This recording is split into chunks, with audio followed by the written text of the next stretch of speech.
Morning. Good afternoon, good morning, wherever you are. So I'm just gonna keep this as brief. It's been a long time since I've done one of these, and so yeah, sorry, it's from my home office, so forgive the mess. But yeah, so just want to talk about the Spurs game last night, the Champions League match against Slavia Prague or Slavia Praha, I think, as we meant to say it, and just my thoughts on it. So some people used to call this YouTube's. It's been a long time since I've done any of these, so yeah, just so bear with me. First thing, obviously, it was the return of Sonny, and I haven't had a chance to see the mural yet. I will hopefully get a chance to see it at some point this week. But yeah, Sonny, I was there when he was unveiled. It was a match. It was a midweek match against Everton, I think it was. Very early and very early, very late in the window, if you want to call it, in 2015. And I was very lucky. My friend James and I were able to watch his first goals. I believe, I'm trying to think. I think it was just a team from Azerbaijan or something like that. It was from a Soviet bloc country or something. Scored a couple goals. Dele Alli helped set him up, and I was very lucky to be there for that. Yeah, once in a lifetime, I guess. Well, maybe not twice in a lifetime, because I think Mickey van der Ven scored similar. But for that amazing goal, that push goal against Burnley.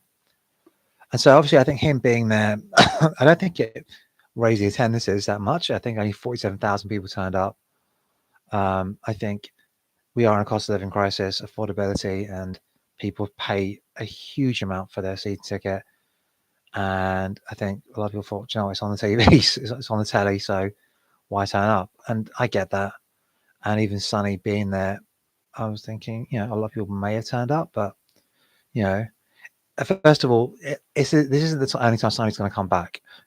Obviously, I think the MLS season is now over. I don't know how it works in terms of like the World Cup and how they're going to position MLS games around that. But but yeah, he's obviously, you know, it's now their off season, so he's obviously going to probably go home to South Korea, probably see some people here in the UK, and obviously he's made friends in Germany, so probably see them. So, but the vibes are very good going into it. You could see like how happy everyone's, him just being around there. So from that perspective, you know, I think that helped the atmosphere.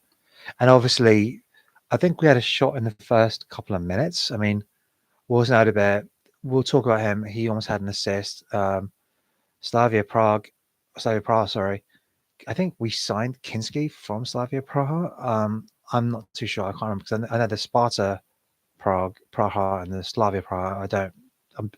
Forgive me for not the difference between the two clubs.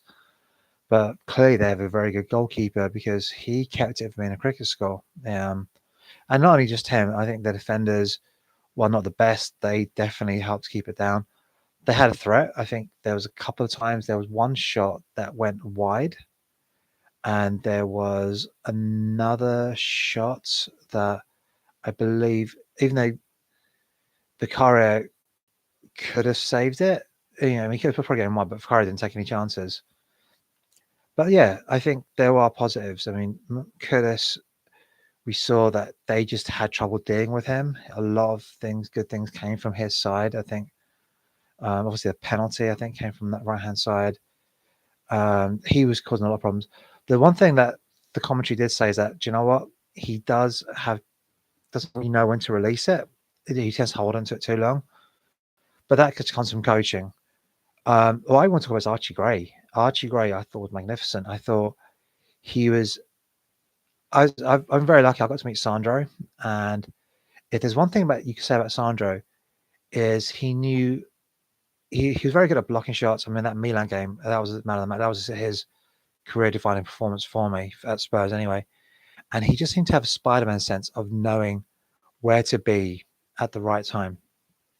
We saw Jed Spence, you know, like as the overlapping fullback, like really high up, and it was very similar to Ange because Ange used to have that. Ange used to love because that will create overloads, and that's how you do it. You have to have people taking risks and taking, and I think obviously when you take risks like that, it can cause you to be vulnerable, and is that ability to manage that risk. And I thought Paulinho, and I said this to a friend of mine, Mike, we have a little WhatsApp chat going on, and I was like, he seems kind of anonymous in this match, and apart from when he did this foul, and but yeah, I just think Archie Gray is just so mobile. He just picks up really good positions when someone leaves a space. He'll vacate it. So like I think Mickey Van der Ven vacated, filled the space that Jed Spence left, and if it wasn't him, it was Archie Gray. So I thought Archie Gray was my man of the match, just for allowing the players to bomb on forward, to give him that license, to knowing that he's there, he is covering the space that I'm leaving behind.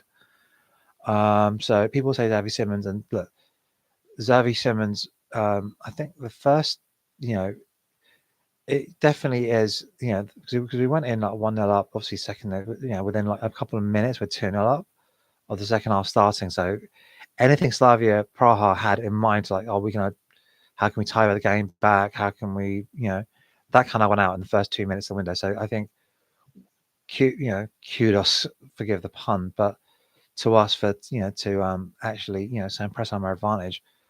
And their goalkeeper was very, very good.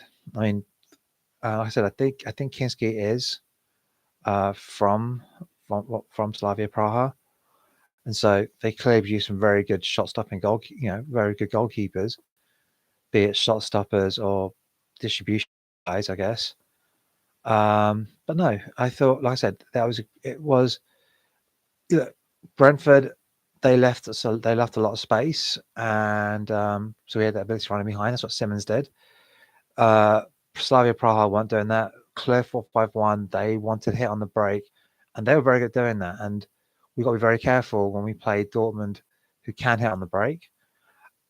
I misunderstood, because I thought Mickey Van der Ven got like into trouble for like elbowing the guy in the face, because that's the commentary. Apparently apparently according to the report, it was he held onto the ball. Now, to be totally fair, that's a dickish move, and that's what you do. Kind of what you should do. Generally, you don't get booked for that, but especially not in this league, but in Europe, maybe that's what happens. I did like the fact that Romero, apparently there was arguments over who takes the penalties. For me personally, that's something that Thomas Frank should have decided there and then. He should be like saying, we have a set piece, penalty list, and it should be, do you know what? If he's on the pitch, he takes it. It shouldn't be up to the players to decide that. I think that should come from the managers. Credit to QC for deciding, like, oh, do you know what? You take it, score.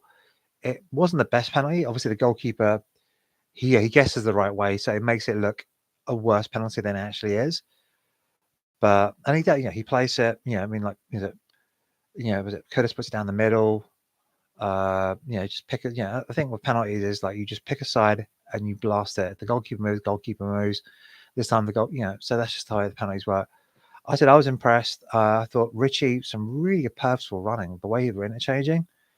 Obviously, with the amount of money that that Spurs players get paid compared to, say, Slavia Praha players, you were expecting a much better level of performance.